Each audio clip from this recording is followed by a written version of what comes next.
আসসালামু আলাইকুম প্রিয় শিক্ষার্থীরা, তোমাদের আজকে ক্লাস 8-এর 2.3.2 এই লেকচারটা আজকে আমরা কন্ডাক্ট করব ইংলিশের। তো এইখানে যে বিষয়টা তোমরা দেখতে পাচ্ছ, একটা শখ। এই শখে আমাদের ডিরেক্ট স্পিচ এবং ইনডিরেক্ট স্পিচের উপর একটা শখ দেওয়া আছে, এটা শিখতে হবে, ঠিক আছে? তো এইটা মূলত হচ্ছে আমরা এর আগে জেনেছি ন্যারেশন বলে একটা টপিক ছিল ব্যাকরণে, যেটা আমাদের দুইটা ভাগে বিভক্ত ছিল, ডিরেক্ট স্পিচ, ইনডিরেক্ট স্পিচ। তো এই ন্যারেশনের থেকে আমাদের মূলত এই জিনিসটা চলে আসছে, ঠিক আছে? মানে এই টপিকটা হচ্ছে আমাদের ন্যারেশনের, ঠিক আছে? তো চলেন আমরা শিখি। প্রথমে দেওয়া আছে রিপোর্টিং ভার্ব, তারপরে দেওয়া আছে the tense of the verb direct speech. Direct স্পিচের ভার্বটা কোন টেন্সে আছে সেটা, the tense of the verb in indirect speech. Indirect স্পিচে ভার্বটা কি আকারে আছে সেটা। এরপরে হচ্ছে দেওয়া থাকবে example of direct speech, example of indirect speech, ঠিক আছে? তো আমরা প্রথমটা দিয়ে শুরু করি, আস্তে আস্তে প্রত্যেকটা আমরা খুব সুন্দরভাবে বোঝার চেষ্টা করব। তো দেখেন, present future tense, present tense or future tense, present tense or future tense মাথায় রাখেন, হ্যাঁ? তো এটা ভার্বের মধ্যে ডিরেক্ট স্পিচের ভার্বে কোনো পরিবর্তন নাই, ইনডিরেক্ট স্পিচের ভার্বের মধ্যে কোনো পরিবর্তন নাই। এই যে নো চেঞ্জ, নো চেঞ্জ দিয়ে আমরা মূলত কিছুই বুঝলাম না, বুঝবো কোথায় কি? বুঝবো এই দুইটা বাক্যের মধ্যে গিয়ে, ঠিক আছে? তো খেয়াল করেন, Jamal says I like to watch cooking shows whenever I am free. Jamal বলল, আমি রান্নার ভিডিও দেখতে পছন্দ করি যখন আমি ফ্রি থাকি। এর উত্তরটা এরকম হয়েছে, Jamal says that he likes to watch cooking show হোয়েনেভার he is free. এইখানে পরিবর্তনটা কি খুব ভালো মতো খেয়াল করেন। এখানে জামাল সেইস, এইখানে একটা কি আছে, ইনভার্টেড কমা, ডাবল কোট এবং একটা ইনভার্টেড কমা। এই ডাবল কোট এবং ইনভার্টেড কমা উঠে যাবে, ঠিক আছে? এই ডাবল কোট এবং ইনভার্টেড কমা উঠে যাবে, উঠে গিয়ে কি বসবে এটাই আমাদের দেখার বিষয়, হ্যাঁ? উঠে গিয়ে বসবে দ্যাট, কি বসবে? উঠে গিয়ে বসবে দ্যাট, এটা মাথায় রাখতে হবে, ঠিক আছে? তাহলে কি বললাম, জামাল সেইস, এই কমা এবং ইনভার্টেড কমা বা কোটেশন, ডাবল কোটেশন উঠে গিয়ে এখানে বসবে দ্যাট। এরপরে পরিবর্তনটা কি, এখানে দেখেন আই আছে, আই, হ্যাঁ? এই আইটা কি হবে এটা মাথায় রাখতে হবে, আই। আইটা হি কেন হয়ে গেল এটা আমাদেরকে বুঝতে হবে। আই পরিবর্তন হয়ে হয়েছে হি, এর পেছনের কারণটা দেখেন। Jamal says I like to watch cooking shows whenever I am free. Jamal বলল, আমি রান্না ভিডিও দেখতে পছন্দ করি, ঠিক আছে? এখন জামাল তার নিজের কথা বলেছে, কিন্তু জামালের কাছ থেকে আমি এই কথাটা শুনে আমি, ধরেন কামালের কাছে গিয়ে বলবো, আমি বলবো আমি জামালের কাছ থেকে শুনেছি এবং কামালের কাছে গিয়ে বলবো। কামালের কাছে গিয়ে আমার কথাটা কেমন হওয়া উচিত? আমার কথাটা হওয়া উচিত এরকম, যে জামাল আমাকে বলল যে সে রান্নার ভিডিও দেখতে পছন্দ করে, ঠিক আছে? তাহলে আমি জামালের কাছ থেকে শুনে কামালকে বলবো। তো যখনই কামালের কাছে বলতে যাব, তখন আর আমি বলবো না যে আমি রান্নার ভিডিও দেখতে পছন্দ করি, না, তখন বলতে হবে যে সে রান্নার ভিডিও দেখতে পছন্দ করে। এই জন্য এইখানে যে আই, সেটা এখানে এসে হি হয়ে গেছে, ঠিক আছে?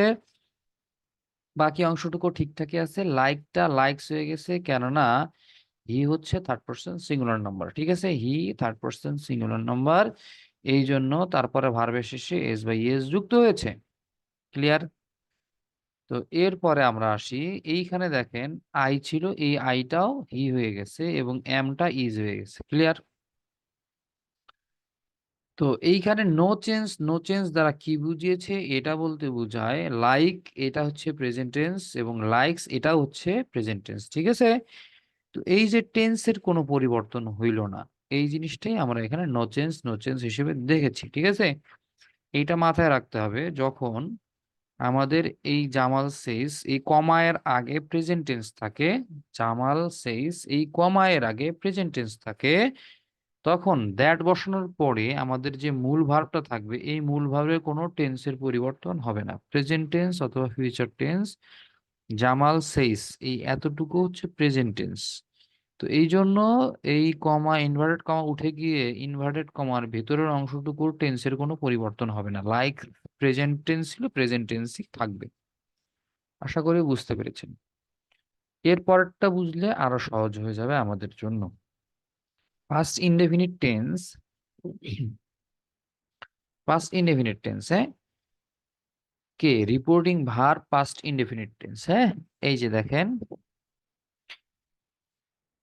আচ্ছা আমি একটু আগায়া বুঝাই দেওয়ার চেষ্টা করি। Present indefinite tense past indefinite হয়ে যাবে কখন? কখন present indefinite tense past indefinite tense হয়ে যাবে, এটা আমাদের জানতে হবে, ঠিক আছে? তো খেয়াল করেন এইখানে যে পাস্ট ইনডেফিনিট টেন্সটা দেওয়া আছে এটা মূলত কার, এইটার সাথে জড়িত হচ্ছে কে, এই পাস্ট ইনডেফিনিট টেন্স কাকে নির্দেশ করেছে এটা আমাদের জানতে হবে। এইটা মূলত নির্দেশ করেছে, আমি একই কালার দিয়ে একটু বোঝানোর চেষ্টা করি, হ্যাঁ। রেড দিলাম। এই যে দেখেন, জামাল সেইড, এটা হচ্ছে আমাদের পাস্ট ইনডেফিনিট টেন্স। এখানে সেইড, এখানে পাস্ট ইনডেফিনিট। সেইড এটা ভি টু, তার মানে পাস্ট ইনডেফিনিট। ক্লিয়ার? আশা করি বুঝতে পেরেছেন। তো এইবার আসেন present indefinite tense. Present indefinite tense এটা কোনটাকে নির্দেশ করেছে? আমাদের এই বাক্যটাকে প্রেজেন্ট ইনডেফিনিট টেন্স নির্দেশ করেছে, ঠিক আছে? আমাদের ইনভার্টেড কমার ভেতরে যে বাক্যটা আছে এটা হচ্ছে প্রেজেন্ট ইনডেফিনিট টেন্স। আশা করি বুঝতে পেরেছেন কেন প্রেজেন্ট ইনডেফিনিট টেন্স, এখানে লাইক আছে, আর লাইক সবসময় কি হয়? ভি ওয়ান, আর ভি ওয়ান মানে প্রেজেন্ট ইনডেফিনিট টেন্স। ক্লিয়ার? তো এরপরে আসেন, এখানে বলছে ইনডিরেক্ট স্পিচে, ইনডিরেক্ট স্পিচে সে কি হয়ে যাবে? পাস্ট ইনডেফিনিট হয়ে যাবে। ইনডিরেক্ট স্পিচে পাস্ট ইনডেফিনিট। তো দেখেন, ডিরেক্ট স্পিচ এবং ইনডিরেক্ট স্পিচ এটাকে আমি একটু হাইলাইট করে নেই। তো ডিরেক্ট স্পিচে যেটা থাকবে প্রেজেন্ট ইনডেফিনিট। ডিরেক্ট স্পিচ কোনটা বলেন তো? ডিরেক্ট স্পিচ হচ্ছে আমার এই যে মার্কিং, গ্রিন মার্কিং মানে ইনভার্টেড কমার পরের অংশটুকু, ঠিক আছে? এটা হচ্ছে আমাদের ডিরেক্ট স্পিচ। এটাতে প্রেজেন্ট ইনডেফিনিট আছে কিন্তু হয়ে যাবে পাস্ট ইনডেফিনিট, হয়ে যাবে কি পাস্ট ইনডেফিনিট, ঠিক আছে? কিভাবে দেখেন, Jamal said that he liked to watch, he liked to watch cooking shows whenever he was free। দেখেন এইখানে লাইক পাস্ট প্রেজেন্ট ইনডেফিনিট ছিল, এখানে এসে লাইক পাস্ট ইনডেফিনিট হয়ে গেছে। কেন পাস্ট ইনডেফিনিট হয়ে গেছে? কেননা এইখানে দেখেন জামাল সেইড এই রিপোর্টিং ভার্বটা আমাদের পাস্ট ইনডেফিনিট, ঠিক আছে? রিপোর্টিং ভার্বটা আমাদের পাস্ট ইনডেফিনিট, এই জন্য রিপোর্টিং যে স্পিচটা আছে এই স্পিচটাও কি হয়ে যাবে? পাস্ট ইনডেফিনিটে হয়ে যাবে, হ্যাঁ। এখানে সেইড ভি টু মানে পাস্ট টেন্স, এই জন্য liked V two past tense হয়ে যাবে, এবং এখানে আই এম এই এমটাও পাস্ট টেন্সে ওয়াজ হয়ে যাবে, ঠিক আছে? তো এটা হবে এরকম, I like to watch cooking shows whenever I am free, পরিবর্তন হয়ে Jamal said that he like to watch cooking shows whenever he was free.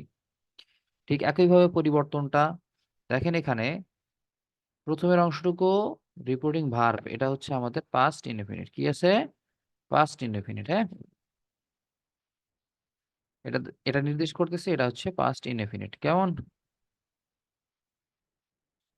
তো ভিতরের বাক্যটা যদি প্রেজেন্ট কন্টিনিউয়াস টেন্স হয়, ভিতরের বাক্যটা কি হয়? প্রেজেন্ট কন্টিনিউয়াস টেন্স হয়, হ্যাঁ। দেখেন ভিতরের বাক্যটা প্রেজেন্ট কন্টিনিউয়াস কিভাবে বুঝলেন? হ্যাঁ, the students are helping the teachers, এই যে আর হেল্পিং দ্বারা বোঝা গেল, আর হেল্পিং, আর হচ্ছে প্রেজেন্ট কন্টিনিউয়াস টেন্সের অক্সিলারি ভার্ব, হেল্পিং হচ্ছে আইএনজি যুক্ত হয়ে গেছে, ঠিক আছে? তো আর হেল্পিং দ্বারা বুঝলাম এটা একটা প্রেজেন্ট কন্টিনিউয়াস টেন্স। তো এটাকে যখন ইনডিরেক্ট স্পিচে নিয়ে যাব তখন এটা হয়ে যাবে কি দেখেন, পাস্ট কন্টিনিউয়াস হয়ে যাবে। কি হবে? পাস্ট কন্টিনিউয়াস হবে, হ্যাঁ। দেখেন পরিবর্তনটা কোথায়? দ্য স্টুডেন্ট ওয়ার,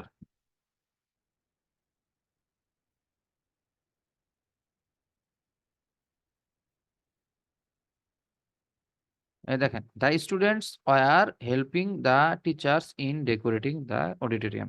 আমাদের মূল পরিবর্তনটা হয়েছে কোথায়? টেন্সে। টেন্সে মানে কি? এখানে আর হেল্পিং ছিল, হয়ে গেছে ওয়ার হেল্পিং। আর হেল্পিং হচ্ছে প্রেজেন্ট ইনডিফিনিট টেন্সের, ওয়ার হেল্পিং হচ্ছে পাস্ট, সরি প্রেজেন্ট কন্টিনিউয়াস টেন্সে আর হেল্পিং ব্যবহৃত হয়েছে, পাস্ট কন্টিনিউয়াসে ওয়ার হেল্পিং ব্যবহৃত হয়েছে। ঠিক আছে? কেন এরকম পরিবর্তন হয়েছে? কেননা আমাদের রিপোর্টেড স্পিচ, রিপোর্টিং ভার্বটা ছিল আমাদের কি? পাস্ট ইনডেফিনিট টেন্সে। ঠিক আছে? এই ইনভার্টেড কমা উঠে গিয়ে সবসময় দ্যাট বসবে, এটা মাথায় রাখতে হবে। ঠিক আছে? সেম টু সেম আমাদের অলওয়েজ এই রিপোর্টিং ভার্বটা আমাদের পাস্ট ইনডেফিনিটে থাকবে, এটা মাথায় রাখতে হবে, পাস্ট ইনডেফিনিটে থাকবে। ঠিক আছে? তো যখন এই ইনভার্টেড কমার অংশটুকু, ভেতরের অংশটুকু প্রেজেন্ট পারফেক্ট টেন্স থাকবে, প্রেজেন্ট পারফেক্ট টেন্স থাকবে। ঠিক আছে?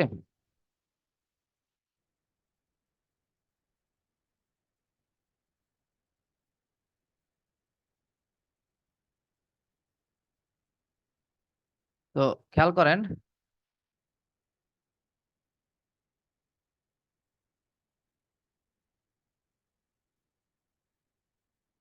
এই যে present indefinite, sorry present perfect tense থাকবে যখন আমাদের ডিরেক্ট স্পেসে প্রেজেন্ট পারফেক্ট টেন্স থাকবে। দেখেন, I have helped my teachers decorate the auditorium. আমি আমার টিচারকে কি সহযোগিতা করেছিলাম অডিটোরিয়াম সাজাইতে। দেখেন, হ্যাভ হেল্পড, হ্যাভ হেল্পড। ঠিক আছে? হ্যাভ হেল্পড, এইটা দ্বারা কি বুঝলাম? প্রেজেন্ট পারফেক্ট টেন্সের অক্সিলারি ভার্ব হ্যাভ, হ্যাজ এবং তার শেষে ভিতরি মিলে গেছে, প্রেজেন্ট পারফেক্ট টেন্স। এটা হয়ে যাবে পরিবর্তনে পাস্ট পারফেক্ট। কি হবে? Past perfect. ইতি said that she had helped her teachers decorate the auditorium. পার্থক্যটা খেয়াল করেন। had helped, হ্যাঁ? had helped, হ্যাঁ? তো have helped ছিল, হয়ে গেছে had helped। ঠিক আছে? আমাদের প্রেজেন্ট পারফেক্ট টেন্স ছিল, হয়ে গেছে পাস্ট পারফেক্ট টেন্স। আমরা জানি পাস্ট পারফেক্ট টেন্সের অক্সিলারি ভার্ব হচ্ছে had এবং ভি3 যুক্ত হয়ে যাবে হেল্প। ঠিক আছে? এবং ইনভার্টেড কমার পরিবর্তে দ্যাট বসে যাবে। আর বাকি অংশটুকু কিন্তু ঠিকঠাক থাকবে। এবং এখানে মনে রাখতে হবে আরেকটা পরিবর্তন হয়েছে কোথায়? আরেকটা পরিবর্তন হয়েছে মাই। মাইটা পরিবর্তন হয়ে কি হয়ে যাবে? হার হয়ে যাবে। কেননা যখন তার কথাকে আমি নিজের মতো করে সাজাবো তখন কিন্তু আর মাই ব্যবহার করতে পারবো না। ইতি বলল, আমি আমার টিচারকে ক্লাসরুম সাজাইতে সহযোগিতা করেছি। এই কথাটা যখন আমি শুনে আরেকজনকে বলতে যাব, তখন কিন্তু আমি বলতে পারবো না যে ইতি বলল যে আমি সাজাইছি। তখন আমাকে বলতে হবে না আমি সাজাইনি। ইতি বলল সে সাজাইছে। ঠিক আছে? এইজন্য এই মাইটা পরিবর্তন হয়ে হার হয়ে যাবে। ঠিক আছে? তো কোথায় কি পরিবর্তন হচ্ছে এটা কিন্তু খুবই মাথায় রাখতে হবে। ঠিক আছে? তো নাউন শুধুমাত্র যে ভার্ব পরিবর্তন হবে তা না। ভার্বের পরিবর্তনের সাথে, সাথে কিন্তু আমাদের এই আ কি বলে? প্রোনাউন গুলোও পরিবর্তন হবে। এটা কিন্তু মাথায় রাখতে হবে। ঠিক আছে? ঠিক একইভাবে পাস্ট পারফেক্ট কন্টিনিউয়াস টেন্স থাকলে দেখেন হবে, এটা ছিল I have been helping।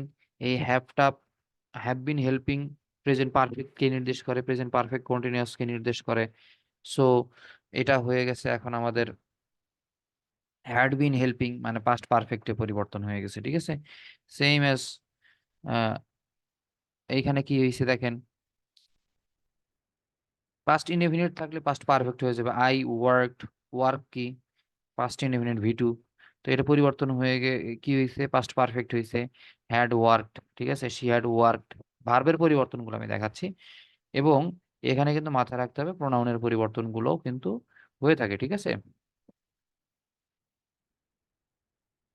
ঠিক আছে? প্রোনাউনের পরিবর্তনগুলোও হয়ে থাকে। মনে রাখতে হবে। হ্যাঁ? তো এই আরকি। তো আশা করি বুঝতে পেরেছো সবাই।